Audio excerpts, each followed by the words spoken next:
Well, as we know, with the St. Luke's Adult Forum, we begin now, and we'll be twice the size of this group in about 15 minutes. It's all part of our flow. But I'll go ahead and reintroduce Kristen. If you weren't here for the first Advent 1 and Advent 2, Kristen came to teach us about sacred time. In the first session, she really looked at the big picture of understanding what sacred time really means. And then 2 weeks ago for Advent 2, we got into praying the hours and that approach to really recognize a lot of what I was talking about at the 8 o'clock service, that everything is spiritual. And it's just, these are moments to invite us out of autopilot to be aware in the present moment where we begin to experience that Emmanuel, God with us. And today, she's going to dive even further into sacred time. And what I love about her brain is, I don't know where she's going to take us. We have the funnest conversations. We usually budget an hour and a half, and we just are scratching the surface when we have lunch and go and talk about these things. And I really am grateful for a fellow nerd with that depth of desire to have those kind of conversations. Just as a reminder, next week at Adult Forum, we are going to have Adult Forum on the 28th, and we're going to be exploring within the two Gospels that have birth narratives are Matthew and Luke. Matthew is most likely written maybe 10 to 20 years earlier than Luke. A lot happens in 10 years, as you know, or 15 years, and we can see that there's different emphases in what the Gospel writer is trying to communicate with us, and some of these different emphases totally contradict each other. That if we take it on a factual basis, Matthew does not work with Luke. One of them is wrong, or both of them are wrong, or both of them are right, and what does that mean? So we're going to be exploring the beautiful contradictions as an invitation to understand the incarnation and the birth narratives in a deeper, richer way. So with that being said, Kristen, please take us away. Thanks. Is anybody here, there may be people wandering in, but who wasn't here for either of the first two? Okay, welcome. Oh yeah, hey. So as Greg said, this is sort of a 3-week series on liturgical time. But for those who are interested, I am going to compile a PDF of some of the main slides and some of the main points with quotes and some of the resources I mentioned. And I'll share that with Greg, and so he can share that with anybody who wants to go back and fill in the gaps of what you missed, or try to remember what I was talking about. But I'm going to start today with a review of kind of where we've been so far. We started out with kind of, as Greg said, a basic, broad outline of just the Judeo-Christian understanding of time. How do Christians understand this thing we think of as secular life, the times in which we live, in relation to our theology, which is also a way of asking, where do we find God in the midst of everyday life? And so, I don't know how my clicker works today. There it is. Can everybody see that? This is an image I shared in the first class, which I introduced as kind of a depiction of the Christian theology of where we are situated in time. And this area in the middle, this is where we are, right? So, from a theological perspective, the secular is not so much an adjective as it is a noun. The secular is not describing something as the opposite of religious. The secular is just this current age, the times in which we live, where we find ourselves. And in this current age, according to Christian theology, we are in this in-between place between the incarnation, which is Christ coming into material existence, entering into the limited, fleshy experience of human consciousness, and living and dying as one of us to embody the nature of God for us in human form. So that's already happened. But then there's this second coming, or what we sometimes call the eschaton, which is when all things will finally reach their fulfillment and redemption in God, which we say each week in the Nicene Creed is not the end, but it is itself an eternity that has no end, right? For those of you who have your creed memorized. So, as it were, we are situated in this in-between time. Our lives are characterized by conditions that are kind of mixed up the good and the bad are all mixed in together, and it's not always easy to clearly discern between them. Jesus uses the parable of the weeds and the wheat to talk about this. So he says you can't pull up the weeds from the wheat right now without damaging some of the good stuff. And so in the first class, we talked about the tension we feel at this time of year, especially between like the jingle, jangle, jingle of the holiday shopping season and this contemplative, quiet season of Advent that we're supposed to experience in the church. And so some people understandably want to create like a hard boundary of separation between the two, right? But is Jan here? No. She's coming. She pointed this out, I think it was Jan, in the first week, that there's beautiful memories mixed up in that too, though, in the jingle, jangle, jingle. It's stressful, but there's also moments of wonder and excitement and nostalgia and warmth and family recipes and memories of love.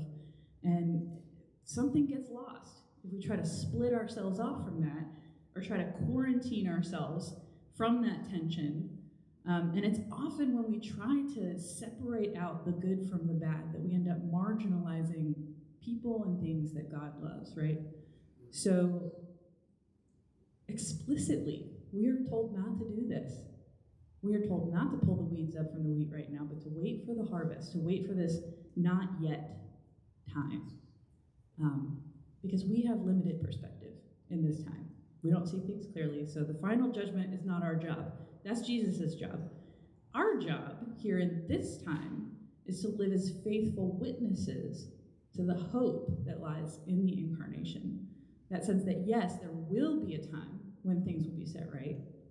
There will be a time when all people in the whole earth will be reconciled to one another and to God.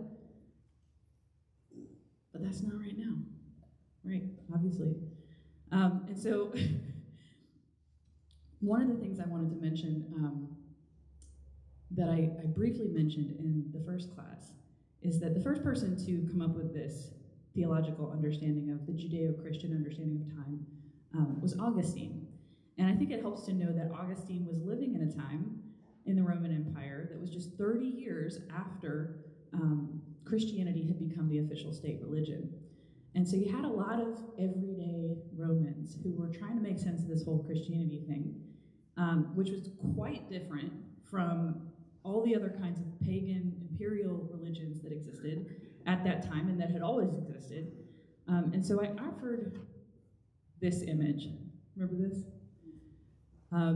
We talked about how ancient pagan religion really operated out of this logic that I called the cosmic vending machine. It's this sense of giving in order to get. So I give a goat to Artemis. I get good weather for my sailing trip, which is actually based on the Iliad, in which case it's not a goat, it's Agamemnon's eldest daughter, right? Which he has to kill in order to get the wind he needs to get to Troy. The basic logic of this is it's a kind of economic exchange with the gods for favors. And of course, nowadays, we might call that superstitious, but we also have kind of our own version of that, right? Where we put in the prayers or the right actions or the right vibes, right? We get blessings out. And corporate culture nowadays, we call this the law of attraction. It's very popular, and you can buy many popular books on it. The thing about this logic is that it doesn't always work, right? Sometimes it works, and sometimes it doesn't. It's actually very similar to the psychology of gambling. It's also very similar to the psychology of why people get stuck in abusive relationships, because studies have shown that things that only reward us sometimes, and especially when it's random and intermittent, become very, very addictive for us. So this is actually the psychology that tech designers are usually using very intentionally to keep us addicted to our phones and to doom scrolling.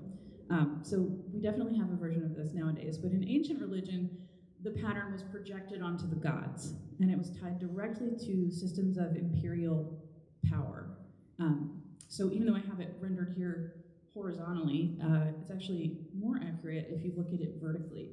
So I don't know if that's too small to read, but this is an image from a book called Manna and Mercy, which is a wonderful text that renders the entire biblical narrative in these wonderfully drawn images. What it's showing is how in ancient Rome, and this wasn't just ancient Rome, but this was really like the way that ancient imperial systems operated. The household, the government, the military, and the temple system were all organized together around this pattern of anxiety and control, which was trying to maintain order by determining which sacrifices needed to be made to which gods at which times in order to secure which outcomes, right? So the religious logic is kind of this trickle-down thing. The sacrifices go up, the blessings come down. Diana Butler Bass actually writes a lot about this in her book, Grateful, which I highly recommend. But everyone in this pyramid system was understood to be participating in this together, right? So anybody who refused to participate in this was seen as a threat to the whole thing. So a woman who refused to marry and bear children within the paterfamilias, or a man who refuses military service, or refuses to make sacrifices to the gods, those were actually the main reasons that Christian martyrs were sentenced to death by Rome. For women, it was usually because they refused to marry, and for men, it was usually refusing military service or refusing to make sacrifices to the imperial gods. And these offenses were seen as worthy of capital punishment because of the very real anxiety that people had that if the sacrifices weren't going up, the blessings might stop coming down, right? Gods were super finicky. And so if these Christians who were seen as atheists, really, because they weren't respecting the gods, they're not participating in this system, then we might start losing battles, we might start getting plagues, the crops are going to start failing. So back to Augustine. Christianity had just recently become the official state religion of the empire. Well, then 30 years later, the city of Rome gets sacked. So what does that look like? Right? It looks like we stopped making sacrifices to Jupiter, and now he's mad at us. He's not winning our battles for us anymore. That was literally what it looked like from the logic of ancient imperial religion, which is the entire reason why Augustine wrote his book, The City of God. Because part of his point is that this logic functions as a kind of scapegoat that prevents us from looking at the consequences of our own behavior. Because the reality is, at this point in history, the western half of the Roman Empire had actually been crumbling for a long time. After centuries of political backstabbing, corruption, trade issues with Carthage, Western Europe was actually very fragmented at this point. And so Augustine's kind of like, look guys, this is kind of your own dang fault, right? And meanwhile, I think it's important to note, the Roman Empire was actually going gangbusters over here in the East, which is where Constantinople had been functioning as New Rome for like 100 years, like New York. It was way bigger than York, right? So later, we would come to call this eastern part the Byzantine Empire, but for people living there at the time, this was the Roman Empire, and it was doing just fine when Rome got sacked. So this is actually where most of the theologians of early Christianity were trained, actually in Alexandria, which is where the library was, down in Egypt. It's also where the early Christian councils were held, so Nicaea is over there, near New Rome. This is also where the monastics went out into the deserts and developed our traditions of contemplative prayer. So the tradition of praying the hours that I talked about last time comes from the deserts of this part of the world.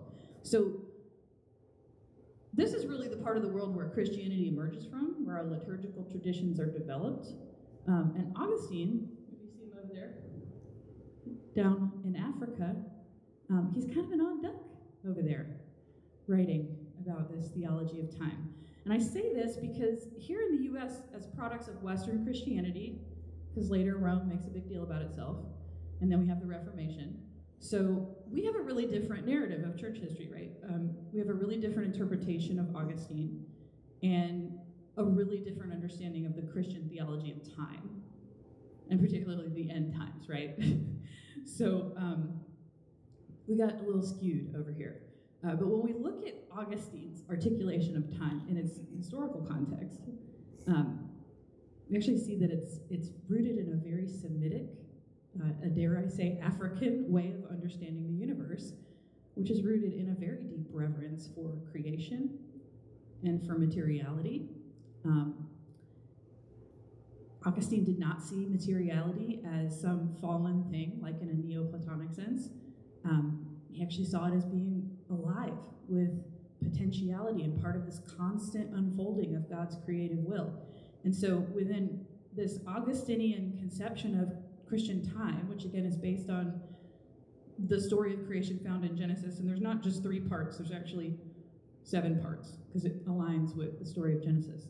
But yes, there is a beginning, and yes, there is an end, but this in-between time that we find ourselves in gets lived out within these cycles of creation and recreation. It's like a constant unfolding of God's purposes within the secular world. And so you might say that philosophically speaking, what we have in Christian theology is a cyclical experience of time within a kind of linear cosmology. It's a kind of both and. But even that sense of linear is more of like, it is an eternal backdrop to what we experience as temporal existence. Again, this not yet point is not really an end. It's more like a reassurance. It's a way of saying we're not stuck in this endless cycle of suffering where the good and the bad are mixed up together. That's like the idea of samsara, right, from Eastern religion. We say God has already won the battle. That's what the incarnation shows us. And so we believe that things are already inevitably moving towards their redemption in God, and no one can stop that, which places us in a cosmology of hope and of rest, right? Where God is like here, there, and everywhere. So how do we go from this cosmology of hope to the kind of anxiety and control loops that we get into nowadays, especially in this country, where people are trying to guess like when the apocalypse is going to happen, or in some cases trying to actually make it happen. I mentioned last session that this is a shift that actually happened quite recently, and it happened against the backdrop of this larger economic shift that we made from an agricultural-based way of living, which kept us very closely tied to the land and to the natural cycles of creation, to a more industrialized system of capitalism, which converted common lands, which were understood as God's lands, into property, private property. It even converted human beings into private property. The things that were God's were converted into private ownership that could be exploited and sold on the market. And in this context, we sought to control nature by gaining mastery over the laws of nature. And God started to seem very far away, right? So the God of the Enlightenment is sometimes referred to as a clockmaker God, this sort of disembodied hand up there in the corner, right? We've gone from a sky daddy God that we need to get favors from, right, and please, to this very distant sort of disembodied creator that winds up the universe like a machine, and then like a clock just sets it into motion. And now it's just tick, tick, ticking towards some inevitable end point. And that creates for us a much clearer sense of linear time and progress, right? This sense of momentum that we're moving from past to present to future, and we are being propelled towards some endpoint where we will finally be in complete control over our destiny, right? That is finally. That is the goal of Silicon Valley. So what does that do? That creates a very different endpoint, right? That's a different goal than the Augustinian vision of resting in God. Our end goal has gone from being resting in the eternal creation to being in a state of control, right? Which also changes the middle part. So now the purpose of our lives is not to learn how to rest in God, but to figure out how to get more and more control. And so, interestingly, in spite of all this progress, psychologically, we're kind of right back where we started, right? We're caught in these loops of trying to figure out how to control the outcomes. I gave this image of pressing the button on the elevator in order to make it work for us. This was something that a Jewish friend said he doesn't do for his Sabbath practice because it's a form of work. It's not hard labor, but it's that mentality of like doing something in order to get something, even in the smallest way, drives that kind of psychology. And so we talked about Sabbath in the first class as the kind of ancient antidote to this sort of enslavement.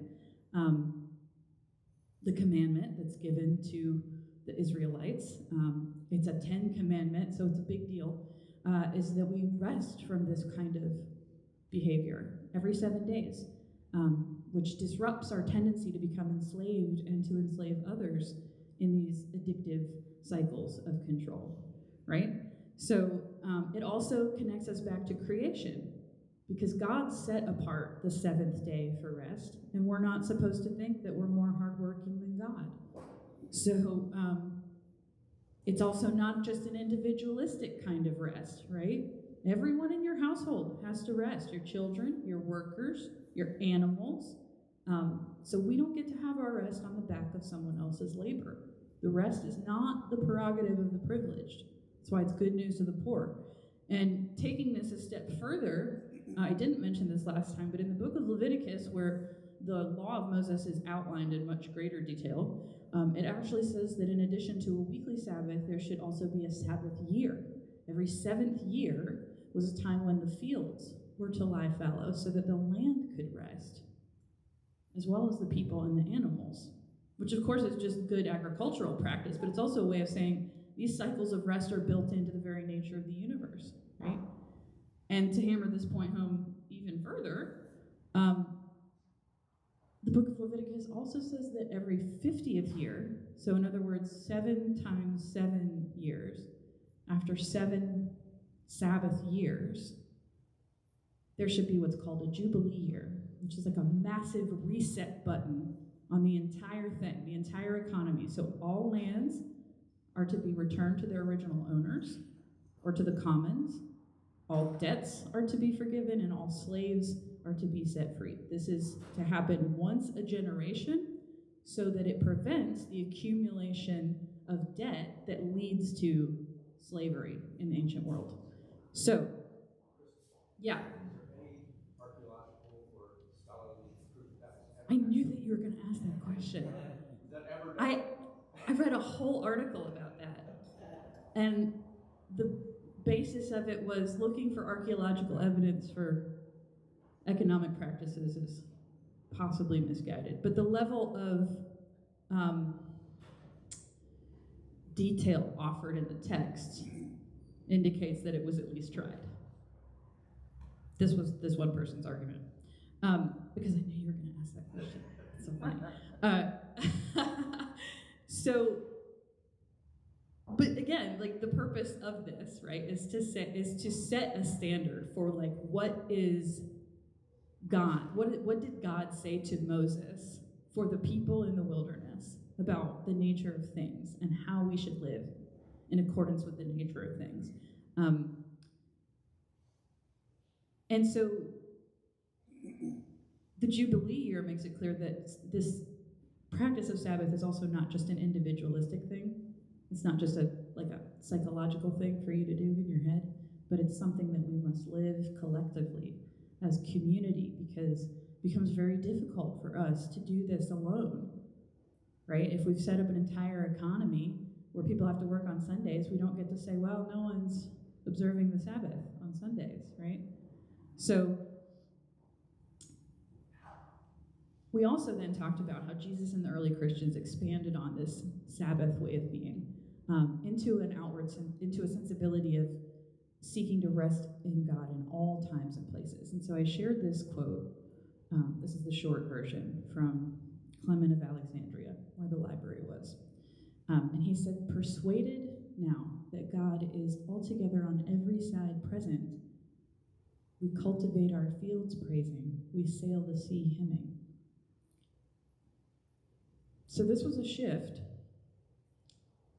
which was to say that your labor can become a form of rest and a form of prayer.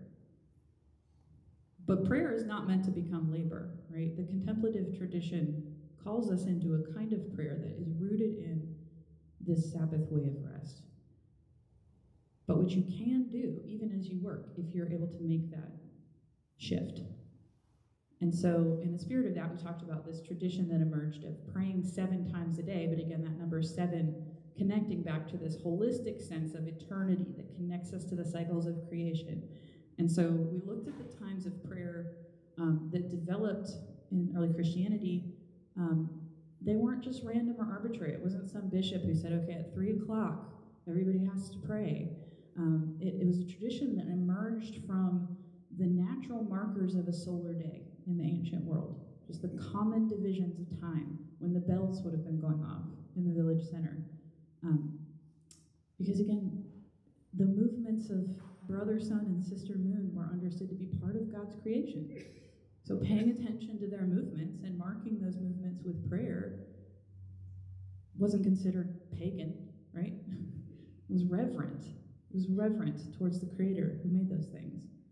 And so as this tradition of prayer developed in the monastic tradition, especially in the West, for centuries, that's spoilers, you had these daily rhythms of prayer that were shared by everybody in the community, right? By monks, by secular priests, like Greg would have been, just a regular parish priest, and also by regular everyday people. And later we come to think of like the religious and the secular as like these separate groups, right?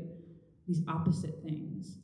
But really, I think it's more helpful to think about the relationship between secular life and parish life and monastic life. Really is more of a matter of degree, kind of a spectrum. So I mentioned how the early monastics were considered athletes, right? Which I think is a really good metaphor because obviously not everyone needs to be an Olympic athlete, right? But everyone does need to get some physical activity in their lives and some exercise. So the monasteries and the parish priests would keep up the prayers of these liturgical cycles in a very dedicated and intentional way. But this also allowed for everyday people to more easily step in and out of sacred time as their schedule allowed. So if you're a farmer in the field and you hear the monastery bells or the church bells ringing, maybe you stop and pause and pray and know that the monks are praying as well. Maybe you go running off to the monastery or the church and you decide to join them for prayer that day. Maybe you just go on about your work and the labor of your hands is your prayer. But you're part of a whole community where even if you personally as an individual can't be there to pray, there's this sense that others are holding that, right? Yeah.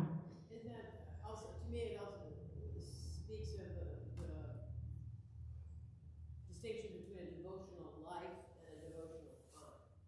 Yeah. I mean, people set aside devotional time, but then it has nothing to do with the rest of their day Right. or time. But a devotional life, they participate. Right. Yes, thank you for that.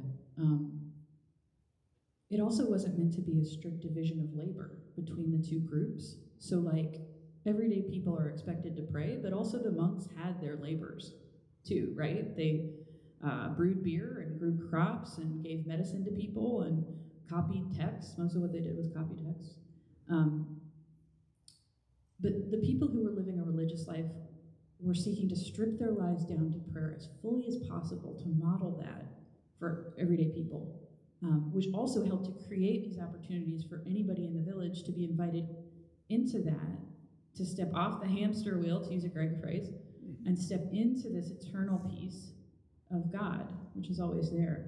And so there was this real sense that monasteries and churches were actually contributing something to the life of the community in this way. But with this shift towards capitalism, and especially in England, you start to see this new image of monasticism emerge. The Friar Tuck image, right, of the fat, lazy, drunken monk. So this is a German woodcut from the 15th century of a group of nuns who are having to drag a passed out, drunken monk across the snow. And so by the 16th century especially, monastics had ceased to look like athletes, and they started to seem more like idlers, freeloaders, lazy, right? They're not working. What about the selling of prayers or dispensations? Indulgences? Well, yeah.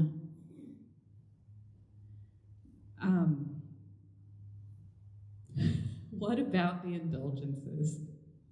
I'm trying to refrain from going off on a whole tangent about the Protestant Reformation and the economics of that. No, because, I mean, yes, that was a thing. And that was part of the optics of why people began to push back against the monasteries. It was very common for aristocratic people to give a child to the monastery. So some of the monks were people from very wealthy families. They would also give favors to the monasteries, or build things as a way of trying to get favors. So indulgences, I think the way that probably connects back to this would be to say that indulgences was a way of converting this monastic sensibility that existed for a long time, eventually becomes, especially in the West, a kind of transactional thing, right? We've reverted back then to this sense of giving in order to get, right?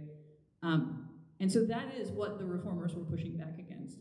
What they created, and instead, is what we're living in now, which, again, still has its own version of that, and where it is extremely countercultural to take time away for prayer and rest and honoring the Sabbath, and where you are expected to do that somehow as an individual by yourself. I think about the story Greg told, 2 stories in the first class, one about the guy who woke you up out of the nap because he was just like shaming you for anti-nap, yeah. Or the corporate guy who experienced the 5 minutes of quiet as like excruciating. Yeah. And because even if somebody else isn't shaming us for taking a nap, somewhere in us now, it's internalized that we shame ourselves. And so what happens to prayer in this context? It becomes labor. It has to become work.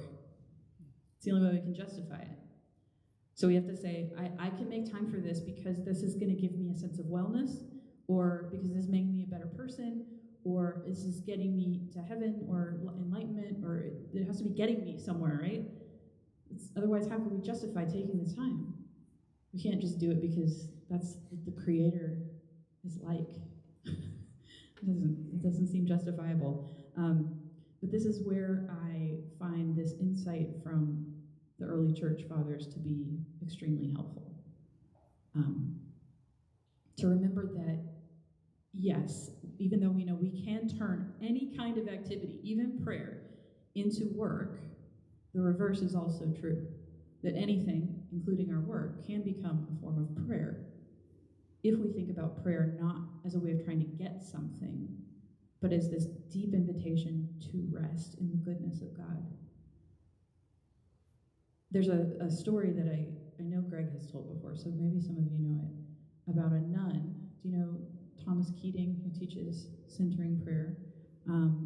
So he was leading a workshop on centering prayer, and a nun came up to him and confessed, "Father Keating, I am terrible at centering prayer. 20 minutes, I've had 10,000 thoughts." And his response, lovely, 10,000 opportunities to return to God.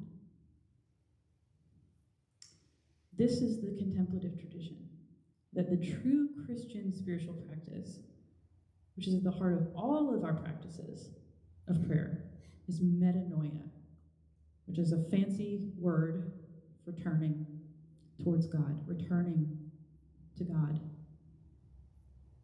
And this is the natural rhythm of the Christian life. We don't get it right and stay right all the time. We forget, and then we remember, and we return. We lose our way, and then we circle back. And each time we circle back with a deeper awareness. This is how we're meant to grow, in cycles. And it is part of the natural way of things. It's part of the created nature of the universe. It's the whole point of the parable of the prodigal son, right? That basically, God's always there. And God always celebrates whenever we return. So don't put off returning to God because you're like, oh, I haven't done it in a while, right? Maybe you're in a season of life where, you're able to come to church every week, where you're praying 7 times a day. Maybe you're in a season of life where you only get to church at Easter and Christmas, if that even. But the wisdom of these cycles that we hold together in community is that they offer us these continual invitations to keep returning, to keep finding deeper and deeper rest in God in new and surprising moments and ways. And that's the great thing about cycles, right? Because they just keep coming around, no matter how many times you miss them. And because they're held in community, you personally don't have to have it all together all the time. It's not all up to you. That is good news, right? We're not meant to carry the weight of our salvation all by ourselves. We're meant to hold each other and support one another as the body of Christ. I remember, Jan, you said that right now you're in a season of life where you can feel yourself moving in and out of an awareness of God's presence all the time, right? Because you've entered into retirement. And so maybe you're in a season where you don't even need to be prompted by these liturgical cycles. But there may be others in this room, or they're probably not in this room, where they're in seasons of life where entire weeks are going by and they have no idea what month it is or what country they're in. I've had many seasons of life like this. It's very common in young adults. It's very common in families with young kids, where you're even if you wanted to, you'd be lucky to make it to church once or twice a year. But the point is that that's okay. It's okay. The elders are holding down the fort, right? Making sure that when those folks are ready to return, we'll be there. They can step back into this flow of sacred time, find themselves in the story of redemption, which is continually being lived out. And so we hold that for one another. So that brings me to this, where I want to end things, which is looking at the yearly cycle. Because these cycles of sacred time are not just meant to organize time for us cyclically and communally and in relation to the story of creation. They do all of those things, but also crucially, they are meant to organize time for us around the story of our redemption in Christ. And so they help us to find our story in Christ's story by allowing us to actually walk with Jesus in an embodied way. And so last time, I mentioned how the daily hours are connected, and early on, we're connected to the story of Jesus' last day. So terce was the hour associated with Jesus being sentenced to death by Pilate. Sext was the hour of the crucifixion, which would be around noon. And nuns, which sort of traditionally around 3 p.m., is the hour of Jesus' death. And so then Vespers, which is sunset, is understood as the time when Jesus is laid in the tomb. So then the evening hours come to represent the darkness of his death and his descent into hell. And then the light of the new dawn is the resurrection. And so with each daily cycle, we're invited to walk with Jesus through that path of life, death, and resurrection. And then we see this reflected again in our weekly cycle, where Holy Week is really serving as the archetypal example that follows Jesus' last week on earth. Good Friday actually typically follows a full reenactment of that daily cycle. But then Holy Saturday, significantly, is understood to be a kind of Sabbath, right? It's Christ's Sabbath. This is when Jesus descends into hell, which actually introduces a whole new Christian way of understanding God as observing Sabbath. So this time, not just in creation, but in death. It invites us really into an even more holistic and eternal sense of the cycle of creation and recreation in life, death, and resurrection. And so traditionally, every Sunday, including today, is considered a mini Easter in our liturgical tradition. So, and as I mentioned last week, in Orthodox theology, every single time we participate in celebrating the Eucharist, which is Christ's resurrection, we are stepping through the veil of time and into that eternal feast, where Jesus and all the apostles and all the saints are eternally feasting and celebrating and resting in God. Which is another way of saying that this is something that is always available to us, but that we do in this particular and collective way once every 7 days. So then if our daily cycle is connecting us to Christ's last day, and the weekly cycle is connecting us to Christ's last week, our yearly cycle, have you seen this image? Is this the one you shared? No. Okay, this is new. Can you read it? The inner circle is giving dates. They're very small, but that's what that is. This yearly cycle is inviting us to walk through the entire life cycle of Christ, which includes the promise of Christ coming into the world and our preparation for that. That's Advent, where we are now. The birth of Jesus and the light of Christ coming into the world. We celebrate that during 12 days of Christmas until the Epiphany. Keep your tree up till January 6th. There's my plug. The baptism of Jesus and his earthly ministry, which we follow along with during the season of Epiphany. And then the 40 days in the wilderness that we spend during Advent, where we grapple with the temptations of sin and the forces that actually lead inevitably to death and to the crucifixion. Holy Week is kind of this cosmic hinge point of time that serves as like the archetypal foundation for all of our liturgical cycles, but then it's followed by actually 40 days of Easter. Easter's not just one Sunday, but it's a whole season that mirrors the 40 days of Lent, where we celebrate the appearances of Christ risen in the resurrection. And then there's the Ascension, 40 days after Easter. But that's not where the liturgical cycle ends, is it? Because that's not where the story of Christ ends. The story of Christ includes us, right? So Pentecost is the birth of the church. And we celebrate that, followed by the longest season of the liturgical year, which we call ordinary time, which sounds very boring.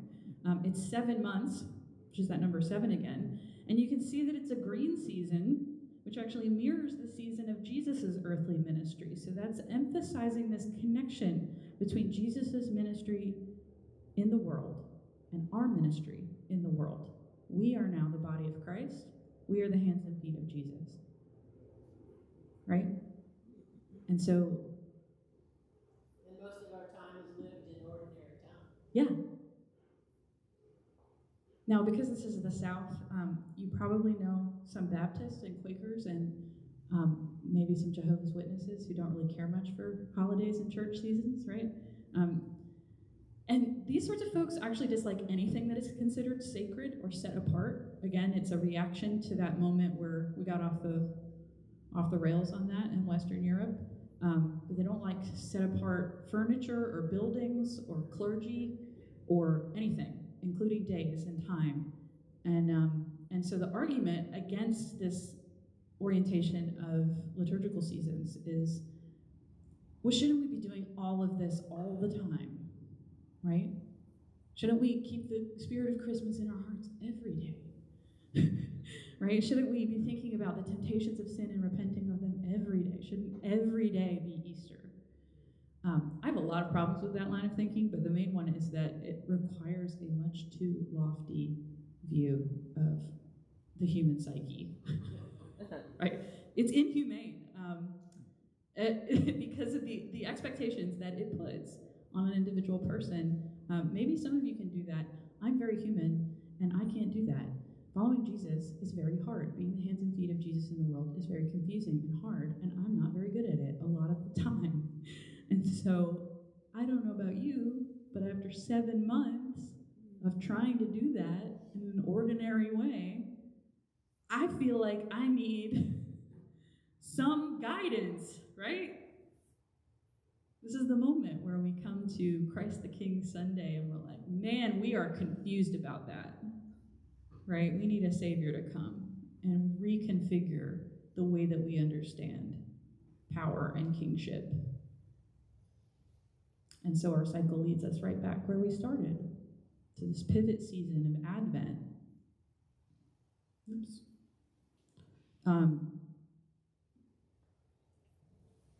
I said in the first class, this is where we start because this is where we are.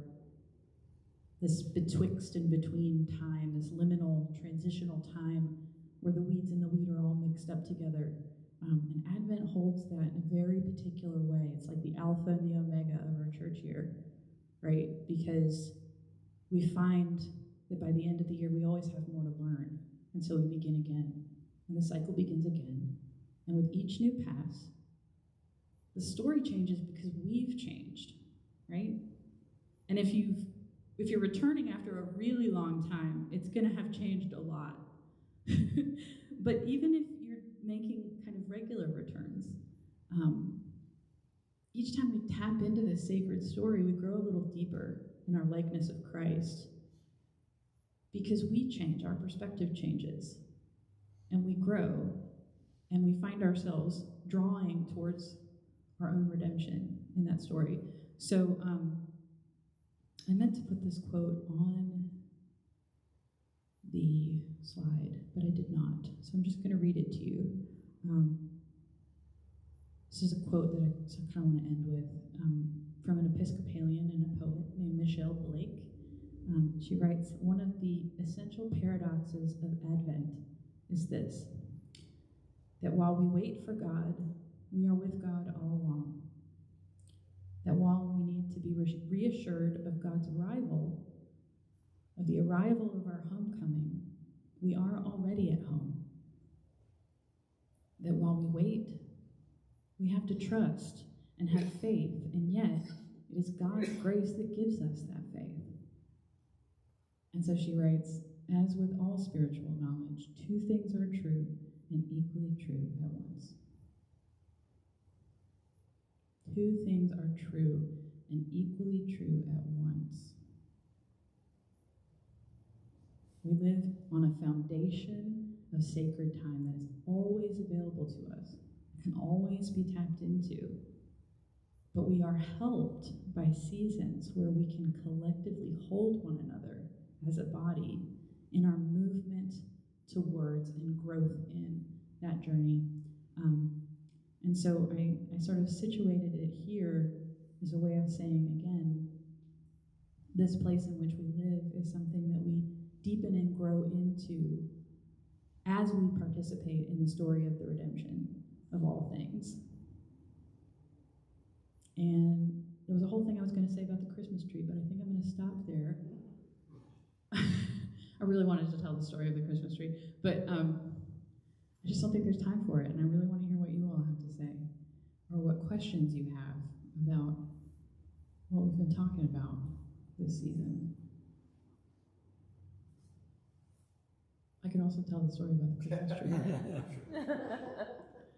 just makes me really grateful to be a part of a tradition, that holds up the liturgical year. And, I think it's so easy in our current cultural context just to be just swept away. Yeah. Even the theological debates, blah, blah, blah. I just feel like it's just called, it feels so gracious and gentle versus, so much more out there. Achieve, go, do. This feels like sanity. Yeah. And the challenge of coming back to it all the time because of all the layers of crap that get between us and Right. paying attention to this on a regular basis or a consistent basis. It's been extraordinary, I think. Mm-hmm. I was thinking too, we were talking about that anxiety and control, and it's almost this human impulse, just the delusion of control, but trying to move us. Like today, I feel like the top two technicolor dangerous expressions of that very dynamic on a global level are AI and bioengineering. Yeah. That they're literally changing people's DNA without any clue to try to control what happens within humanity. And AI, again, using all that technology in a delusional bid for control. And Silicon Valley has been moving towards this philosophy of control in a very explicit way for quite a long time. I was a communications major in college, so right around like 2000 to 2004. And we were studying the beginning stages of that and of this movement over on the West Coast to try to do that. And it is very philosophically entrenched in like the goal of curing death. And people very delusionally believe that they're gonna achieve that. And it's quite reminiscent of, some of the same patterns that you see around the time of Jesus and also around the time of the Reformation. Mary Shelley. Yeah. Oh, plug for the new movie that they just did. Really good. It's really, really good. And because it draws on those themes very explicitly.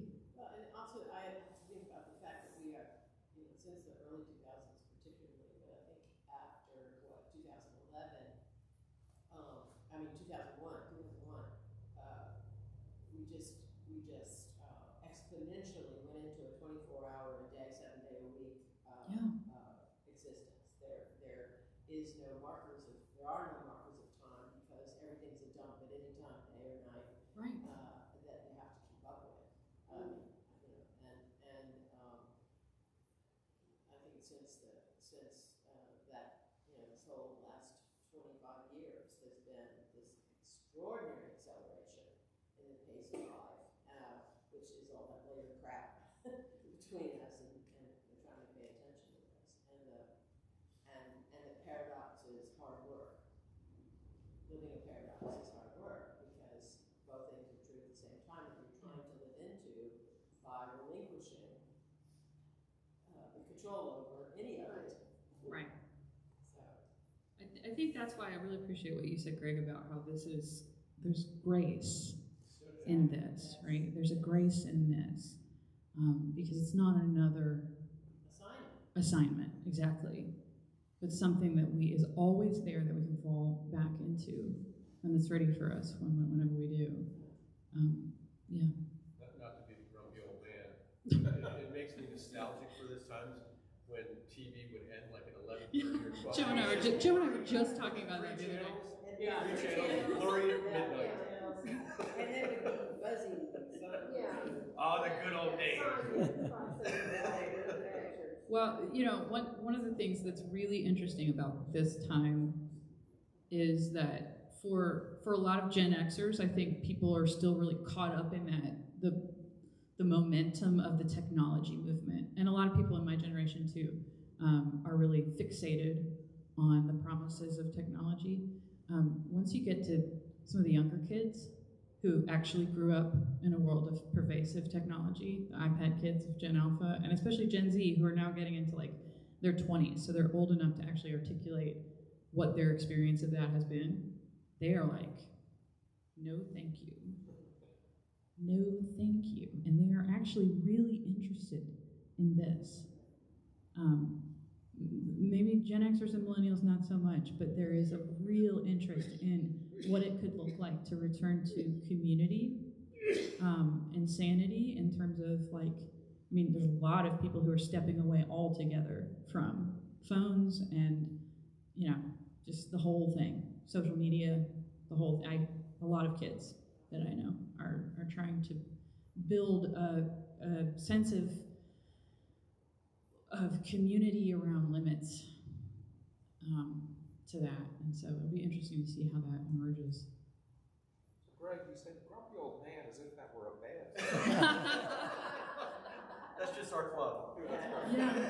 Well, and I think also, I think about that. I was a very millennial, not interested in the church person in my teens and 20s, and then I had an experience where I was knocked off a cliff and into the ground of being that is sacred time, and I was like, oh. So I started going to churches, but I was like the only young person for many, many years in all of the churches I went to. And I noticed that in a lot of places,